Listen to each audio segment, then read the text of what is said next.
Felicitations, malefactors! Welcome back to Random Pick. I'm your host, Sam Bradley, and this week we are joined by Mr. Brian Bollivar. Thanks for coming on the show, Brian. Yeah, no problem. And so this week we're going to talk about Monster Hunter, specifically Monster Hunter World. So, Brian, why don't you start with, I guess, a general synopsis of the game for maybe some people who have never played that specific game or a Monster Hunter game in general? Sure. So, I mean, the Monster Hunter series it's a alternate fantasy world or whatever, where there are giant monsters. Shocking. And so, in this particular game, you're supposed to be like an ace hunter or whatever on the mainland, but there's this new continent that's been discovered, and you're sent over to investigate because there's these powerful elder dragons that seem to be congregating on this island. What elder dragon means is kind of ambiguous, but I think the classification kind of means that they're like a monster that's strong enough to like basically burn down the capital of a country on its own. So they're pretty strong. Hmm. Okay. Excellent. So I've heard a lot of people say that maybe this game is has a high learning curve or is like elitist in the sense that like as a new player coming into the game, it's very hard to like get good quickly. Would you say that's true? I would I would definitely agree with the part about the learning curve. I mean, I there's so many random interactions to learn in that game. Like, you know, I think I have like I usually play with the longsword, and I think I have a pretty good understanding of how the weapon works. But that doesn't mean that I have much understanding of the other weapons. And even besides that, there's like random like you can pick up environmental objects and shoot them at enemies, and some of them will have like special interactions. Like there's a monster that like breathes electricity as one of his special attacks, and so there's a normally useless item that collects water, and if you shoot it into his mouth as he's breathing electricity, it'll like stun him because of the like electricity going onto his body or whatever. Like there's so many Hmm. random things like that, like and other just random knowledge things like that that you just can't. I don't pretend to know everything about the game, but Mm-hmm. I wouldn't call the game elitist necessarily, though. In my experience, the people that I've met and like the online community actually seems to be very friendly. Um, People have been very understanding. Quite a few people, like when I didn't know what was going on, they would like tell me, and coming from other games, like if I was playing League of Legends, somebody would have like cussed me out or something in that situation. Mm-hmm. And like I found people to be very helpful. Okay, well that's really good to know, especially for people who, if they want to get into the game, they can, that's always something nice to have as a player base that's supportive like that. So that's Yeah. cool.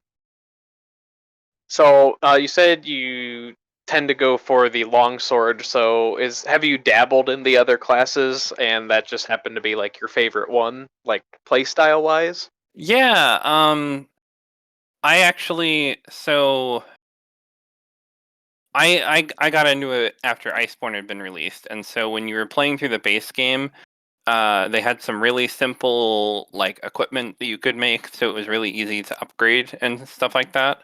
So when I was playing through the base game, I kind of dabbled in like the hammer and a couple of other weapons as well. But then when I get to Iceborne and they didn't have that really simple weapon tree, um, and I had basically, in order to not spend a large amount of time like grinding for weapon materials or whatever, I forced myself to choose one weapon, and so that ended up being the longsword. Um, it has some good like every weapon kind of has good points, bad points. So like the hammer in Hmm. particular, it's a rather slow weapon and a really short reach. So the longsword, on the other hand, I mean, it's not fast like the dual blades or something, but it has like a counter move that has a lot of invulnerability frames on it.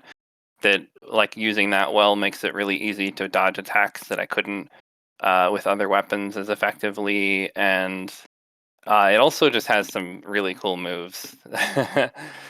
Cool. um, yeah. Nice. I know when I played the game for the I don't know. I played it for like a few months and then just Hmm. kind of I don't know if I got burnt out on it or just started playing something else and never picked it back up. But I Yeah. use the dual swords Yeah. um Dual blades are pretty because cool.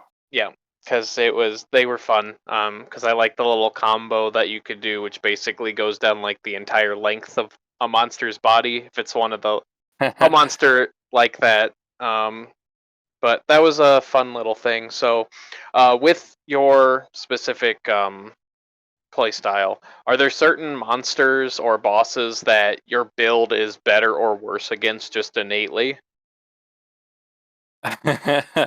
um.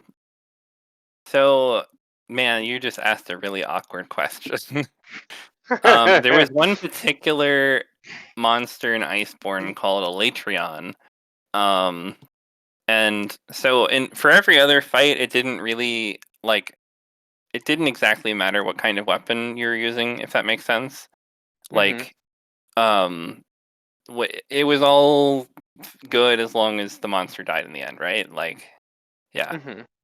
But Elytrion had a special mechanic where every I want to say 5 minutes he would do like a big AOE attack that would hit everything. It was undodgeable, and the strength of the attack would be reduced if you used based on how much elemental damage you had dealt to the boss, basically. And Okay. so the longsword wasn't as bad as some other weapons for that. Um, Mm. but like Great Sword was suddenly very bad because it had really it was just not a very good at using elemental damage. And like Dual Blades, your favorite weapon apparently, was really Mm-hmm. good because Dual Blades were the only weapon where it was actually recommended to use elemental damage types. Other weapons would use like blast Right. weapon stuff. Yeah. Yes, I do remember that because I remember I was trying to craft like a pair for like each elemental type, and that was taking a while to like Yeah. find the resources and stuff to do that.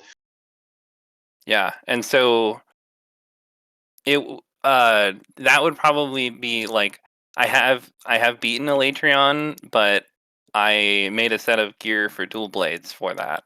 Um, there's Okay. another um other things like Raging Brachydios was like one of the last DLC fights that they added, and that fight's just really hard. And Mm, I changed to I used the shield and sword for that one. Um, as a more like defensive, supportive build, just because Raging Brachydios does a lot of damage and it's a very aggressive monster, and so because you're limited to 3 deaths between your entire party, and so especially when you've got a full party of 4. Those 3 deaths can come really suddenly against a mm, monster as powerful as that. right. Um, If he can just like do a ton of damage and like one shot 3 people. Yeah, exactly. Thankfully, I don't think you could actually one-shot people, but like two-shotting people was a very real uh, Hmm. risk. So using a more supportive build that that could like heal other people and stuff like that was actually really helpful for getting through that fight. Okay. Cool. So I guess on the would you say that the bosses? Because I guess each monster kind of has its own like move set and the way it behaves and stuff, but obviously there are like bosses that are kind of I guess like the elder dragons Yeah. in there. Would you say that there are certain bosses that are kind of like would you say that they are difficulty spikes? Like after you beat the first boss it's like okay, that's the first difficulty spike, and then it pans out and then it jumps up again, or do you think it varies? Um. So in a literal sense, like Zora Magdaros is the monster that like you guys your group like follows Zora Magdaros as it goes over to this new island, and that like you use that um as your like your guidepost or whatever. So Hmm. when you first beat Zora Magdaros, that's the end of low rank and the beginning of high rank, and so that's very much like a difficulty spike, I guess, just because it's literally like low rank to high rank is like the high rank monsters. There are new monsters that start appearing, and everything has more health and stuff like that, and does more damage. Okay. So Um, that's a big threshold that you yeah, but overcome there. other than that, it's more of a like a linear scale. So in the guiding lands, they refer to the monsters as being in three different tiers, and for the most part, it when they're introducing the monsters to you in the course of the story, it follows like it'll introduce all the tier 1 monsters and then all the tier 2 monsters and then all the tier 3 monsters, which is basically like the elder dragons is the tier 3 Hmm. monsters. So it's not really like there's a spike in the sense that like, there's one part in the story where they say, "Hey, there's three different elder dragons that are here and you have to choose like you have to fight all you're going to have to fight all of them. Choose whichever one you want to fight first." And so like that is definitely a difficulty spike because you were not fighting elder dragons before and now you are fighting elder dragons. But it's not like there's a Hmm. particular elder dragon that's like this is the worst one. Okay. Okay. Interesting. Um, I would say that's a sign of a good, well balanced game then. That Yeah. there's not just one thing that's like, oh, this is just ridiculous because it's just like, you know, I mean, I guess in this game it wouldn't really be like a bullet sponge, but like something Mhm. that just has a crap ton of health, and that's the only reason it's hard. Sure, yeah. That's just Um, not fun. yeah. So, I guess are there certain monsters or boss fights or whatever that are kind of like you really enjoy, or like the first time you fought it, you thought it was like, oh my gosh, this is so cool, type of a thing? Um, I really liked the Velkhana fight. Velkhana was kind of like the title monster for the Iceborne expansion. It wasn't actually the final boss, but um, it felt like it should have been in some ways. um, Okay. but it like appearance wise, it felt like very much like a stereotypical dragon would. On like we call them elder dragons, but most of them don't really look like dragons. But Volcano is very much Hmm. like a Western fantasy dragon, like exactly like what you would picture. And it also became kind of like a benchmark. Like when I first beat it, I there's like a 50-minute time limit, and I had less than 10 minutes left. And by the time I really stopped playing Monster Hunter World, it was I could fight Velkhana and I'd be done in like 15 minutes. Like, Okay. so it was a really cool fight. Like, the attack patterns were really cool, and I never really felt like I was like, there are sometimes like there are just some monster that their hitboxes are just not that good, or they've got Hmm. attacks that are really difficult to deal with. And Volcano really didn't have anything like that. Like, the attacks all worked exactly like they looked like they should. They weren't too bad. Like there was nothing that like felt like it was bullshit. And I could really like as I continued to do the fight, as I played the game more, I could really feel that how I was progressing. Uh, and how I was getting better. Cool. Okay. That's pretty neat. Let me see. So obviously Monster Hunter's been around for a while. Do you think that what sets, I guess, Monster Hunter apart from other games? Like, what unique mechanics or things like that do you think is special to the Monster Hunter franchise? Um, I so Monster Hunter World was my first game in the series. So I'm not too familiar with how the series started out, but at this point, part of what makes it so unique is just the variety. I mean, some of the stuff, like every game. they add like some new monsters, but then they'll also have some returning older monsters, and so that leads like especially as a new player. But I mean, there are definitely dedicated Monster Hunter players, and I don't know how this worked out for them, but like there was just a huge variety of monsters to fight, and the different weapons all mostly had like just completely different like fighting styles. And I don't think that like if you made a new game and you tried to mimic Monster Hunter's success, you'd have a lot Hmm. of trouble just because at this point it's really like the accumulation of I don't know 10 years, 20 years of Hmm. development where there's just all this stuff that they've come up with, and they're even like every game has more stuff, more interactions, more everything. Like it's really like the depth that really got me, just how much stuff there was to do.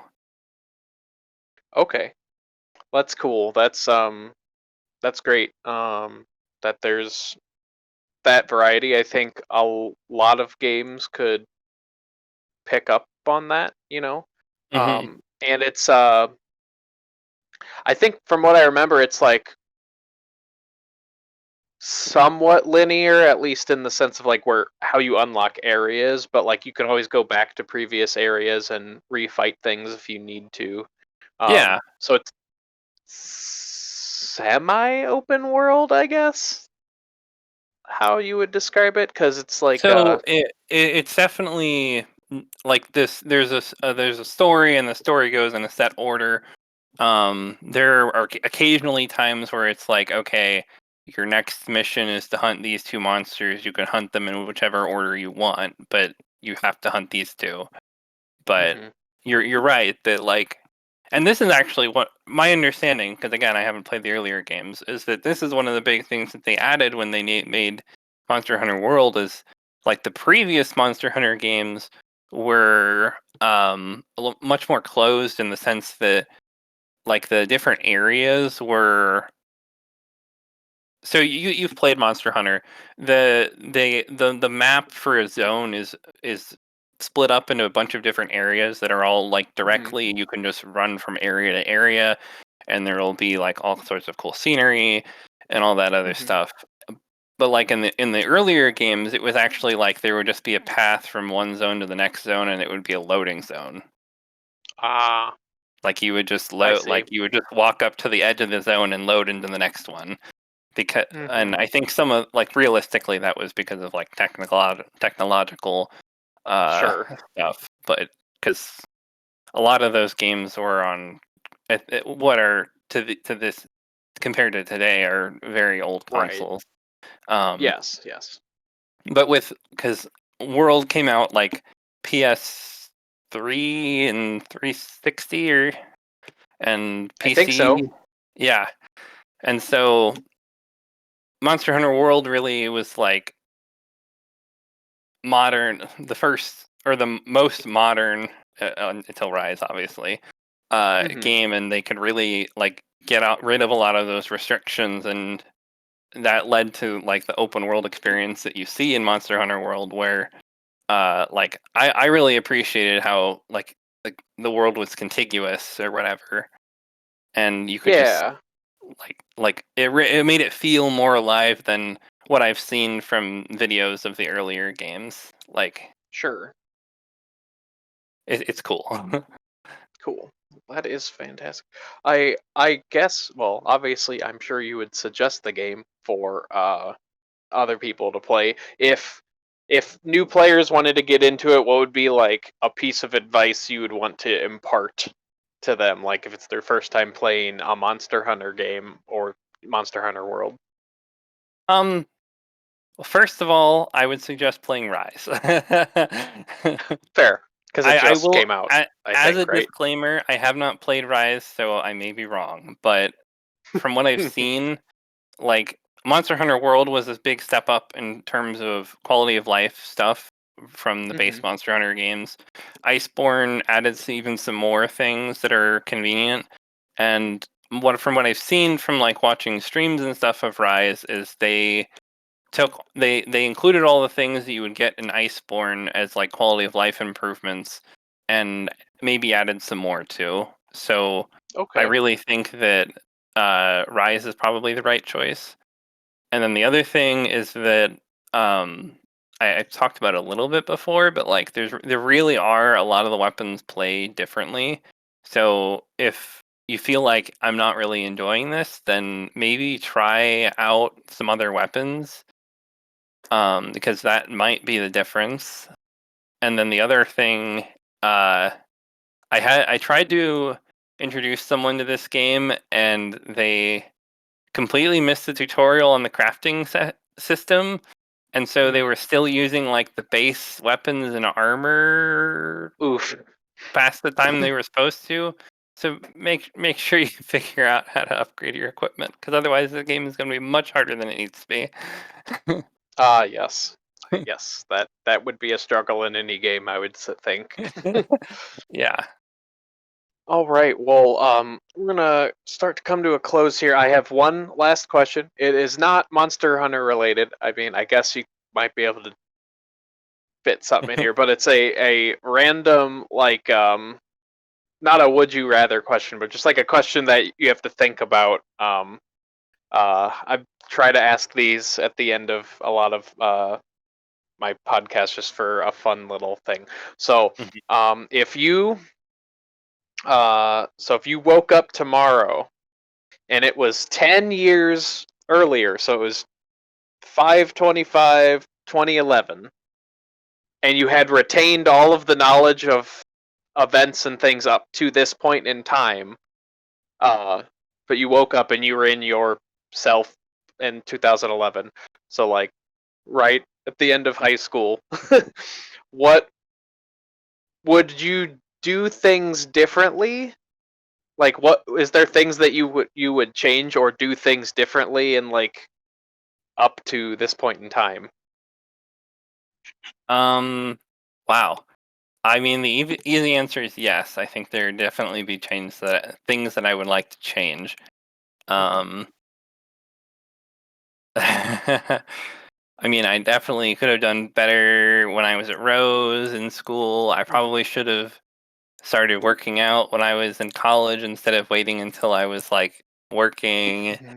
Hmm. Um, Lots of little stuff like that. But like on the whole, I don't like. I like the friends that I've made, and since high school, obviously. We would already Hmm. be friends if it was 10 years ago. Hmm. um Yes. and I like the friends that I made. I quit my job and I'm currently working on my master's. So, maybe instead of doing that, I would just do my master's first before going out to work or Hmm. something. I mean, like it's hard to say. Right. I'd have to really think about it, right? Because part of the reason Hmm. that I quit to do work on my master's is that I had saved up enough money that I now have the financial leeway to afford that, at a Right. state school tuition rate. Hmm. But if y- I'd have to really consider whether or not it'd be worth it to go straight from college, coming off with all of my college debt still accruing interest, and potentially, adding more college debt from working on my graduate degree versus what I'm doing now, where my college loan's already paid off and I'm, paying out of pocket for my graduate program. So I'm not actually going into debt for this, basically. Um, Nice. so yeah, it is nice, honestly. It's interesting. Yeah, I think the biggest thing for me is I'd have to really consider it's like